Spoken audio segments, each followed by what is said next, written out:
गांव के किनारे पर एक पुराना और खंडर नुमा घर वाक़ था जिसे लोग मुकम्मल तौर पर बदशगून समझते थे।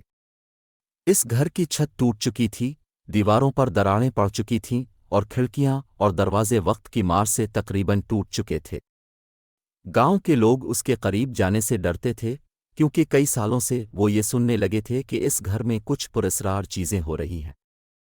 कभी कभी रात के वक्त इस घर से आवाज़ें आती थीं और बाज़ लोगों का कहना था कि उन्हें खिड़कियों से कुछ गमगीन साए नज़र आते हैं। लेकिन एक दिन गांव में एक नौजवान लड़की फातिमा आई जिसे इस पुराने घर का राज हमेशा से तजस्सुस में मुब्तला करता था। वो हमेशा से इस घर के बारे में सुनकर मुतजस्सिस थी और उसके बारे में सुनी जाने वाली कहानियां इसका पीछा करती रहती थीं। गांव वाले इस घर की कहानियां सुनाकर खौफजदा करते, लेकिन फातिमा का दिल इस घर की हकीकत जाने के लिए बेचैन था। एक दिन फातिमा ने फैसला किया कि वो इस घर का राज जान कर ही रहेगी। उसने अपनी हिम्मत जताई और एक रात जब चांद की हल्की रोशनी में गांव खामोश था, वो अपने हाथ में एक दिया लेकर इस पुरअसरार घर की तरफ चल पड़ी। जैसे ही वो घर के दरवाजे के करीब पहुंची, एक टूटे फूटे दरवाजे को धकेल कर खोला और अंदर कदम रखा। घर के अंदर गहरी खामोशी थी, सवाई उसके के दरवाज़ा खिलने की आवाज़ गूंज रही थी। हवा भी एक अजीब सी सर्द महक दे रही थी और हर कमरे में एक पुरानी खुशबू थी। फातिमा का दिल तेज तेज धड़क रहा था, लेकिन इसका तजस्सुस उसे आगे बढ़ने की हिम्मत दे रहा था। वो घर के मुख्तलिफ कमरे देखती हुई एक बुलंद सी सीढ़ी तक पहुंची जो ऊपर वाले फ्लोर तक जाती थी। इसने दिल में सोचा कि शायद इसका राज ऊपर ही छुपा हो।